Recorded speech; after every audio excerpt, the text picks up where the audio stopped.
আপনি 10টা গরু পালন, 10টা গরু পাললে অবশ্যই আপনি লাভবান হতে পারবেন। এইভাবে যদি আপনি গবাদি পশুর খাদ্য যদি আপনি চাষাবাদ করেন, তাহলে আপনি 10টা গরু পাললে আপনার এই গরুগুলা অনায়াসে আপনি পালতে পারবেন। আপনাকে ঘাসের টেনশন করতে হবে না। দেখতেছেন এখানে সম্পূর্ণ ঘাস আর ঘাস, গবাদি পশুর খাদ্য এখানে চাষাবাদ করা হয়েছে যথেষ্ট পরিমাণ। যেদিকে চোখ দেয় শুধু গবাদি পশুর খাদ্য। এই গাছগুলো আপনি এক সাইড ধরে কাটতে কাটতে আরেক সাইডে গেলেন, পিছনে আবার গাছগুলা উঠে গেছে। তাহলে এগুলা আপনি লাগাবেন একবার, কাটবেন বারবার।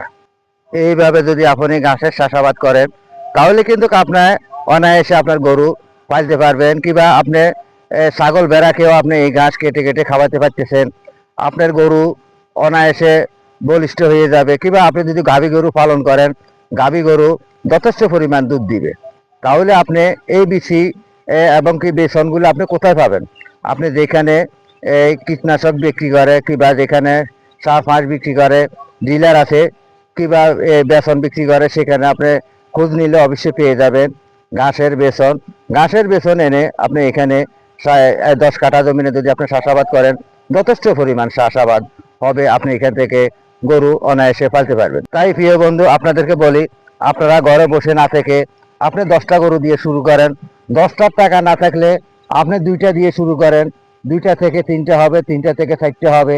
আপনার ঘাস যদি একবার আপনার জমিনে চাষাবাদ করেন, আপনি কাটবেন বারবার, তাহলে আপনাকে ঘাসের টেনশন করতে হবে না। আপনি এর পাশাপাশি কিছু শুকনা খের যদি দেন, তাহলে আরো ভালো হয়। তাহলে আপনাকে আজই আপনি আমার এই ভিডিওটা যদি আপনার সামনে থাকে, আপনি অবশ্যই হয়তো টেনশন করতেছেন আপনি কি করবেন। আপনি 10টা গরু পালন করুন, অবশ্যই সেখান থেকে আপনি অনেক লাভবান হবেন। এইভাবে গবাদি পশুর খাদ্য চাষাবাদ করে আপনারা পালন করুন। সকল বন্ধুদেরকে আন্তরিক ভালোবাসা, প্রাণ ঢালা অভিনন্দন জানিয়ে এখানে বিদায় নিচ্ছি। আসসালামু আলাইকুম।